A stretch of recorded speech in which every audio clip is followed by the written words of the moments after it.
Good afternoon. I'm Steve Jurens with your live Northeast Radio SD News for Monday, January 12th, 2026. Your news this hour is brought to you by Angel's Attic Thrift Store, the Watertown Mall. Follow them on Facebook for sneak peeks of new and in-stock items and sales. Remember, when you shop local at Angel's Attic Thrift Store, proceeds are donated to over 20 nonprofit organizations. A Watertown woman is facing a first-degree attempted murder charge following a stabbing incident that left a man with life-threatening injuries Sunday afternoon. According to a media release from the Watertown Police Department, officers were called to Prairie Lakes Hospital at approximately 1:47 p.m. on January 11th after a 30-year-old male was dropped off at the emergency room with a stab wound to the chest. Medical staff determined the victim's injuries were severe and life-threatening.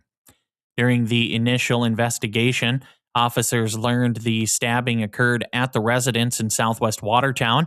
Police have identified the suspect as 27-year-old Melody Harless of Watertown. Investigators stated that Harless and the victim are known to one another. The department believes the stabbing was an isolated incident and emphasized that there is no ongoing threat to the public. Harless was arrested and transported to the Cottington County Detention Center without incident. She is currently being held without bond on a charge of attempted murder in the first degree. The Watertown Police Department was assisted in the investigation by the Cottington County Sheriff's Office and the South Dakota Highway Patrol. Authorities are encouraging anyone with information related to the case to contact the Watertown Police Department, 605-882-6210. All suspects are presumed innocent until proven guilty in a court of law. The South Dakota Game Fish and Parks Commission is considering a major change for Lake Albert following formal requests from 8 local landowners. The commission has proposed removing the waterfowl refuge status from their private properties. Currently, this designation prevents these owners from allowing hunting on their land, despite frequent requests from local hunters. If approved, the move would restore complete control of hunting access to the property owners. Other statewide proposals include a no-wake zone for Iron Creek Lake and updates to the 2026 Hunt for Habitat raffle packages. Residents have until March 1st to submit public comments before the commission meets again in Pierre on March 5th.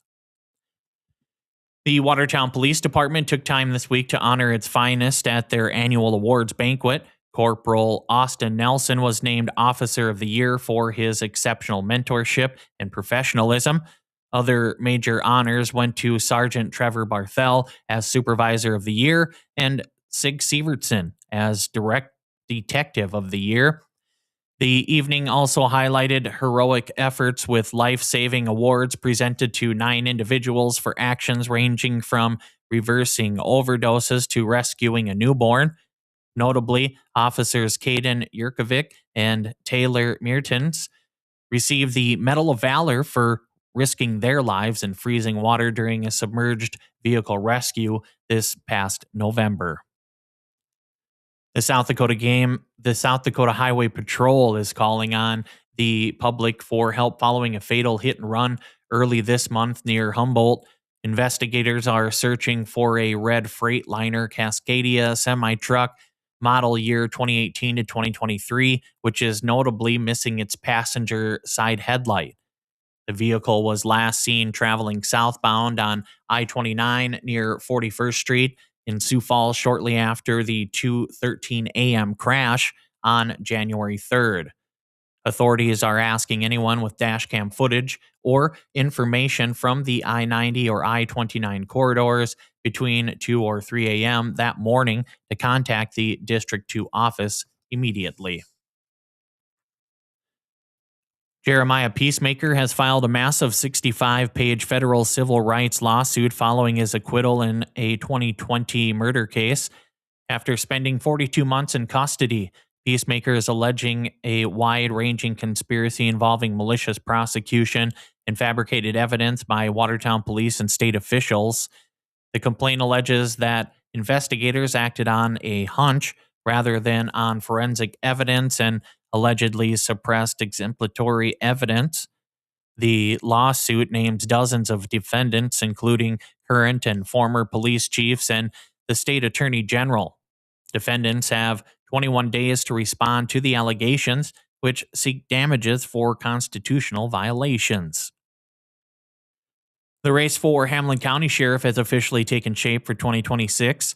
Current Sheriff Chad Schlotterbeck announced his bid for re-election on New Year's Day, citing a continued commitment to serving residents and praising his staff's dedication over the past term. He faces a challenge from community member Isaac Sauter, who entered the race this week.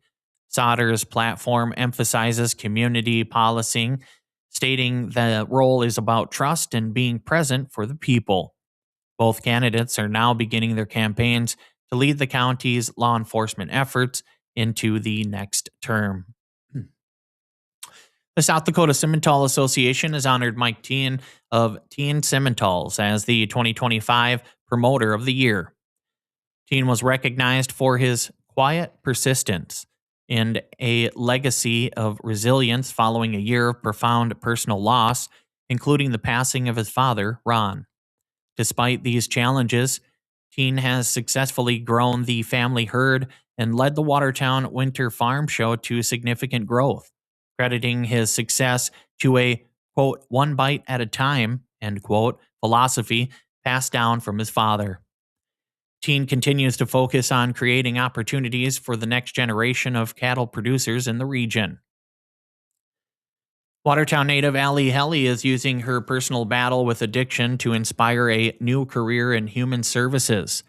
In a recent interview, Helly discussed her journey from a childhood shaped by parental substance abuse to her own path to sobriety. Now a psychology student at Mount Marty, Helly is already working at a local agency providing case management for families in need. She credits her success to therapy and community support, and she now advocates for early intervention to help local youth avoid the pitfalls of addiction. Her story serves as a reminder that Watertown's next generation can choose a different path. Your news this hour was brought to you by Angel's Attic Thrift Store, the Watertown Mall. Follow them on Facebook for sneak peeks at new and in-stock items and sales. Remember, when you shop local at Angel's Attic Thrift Store, the proceeds are donated to over 20 nonprofit organizations.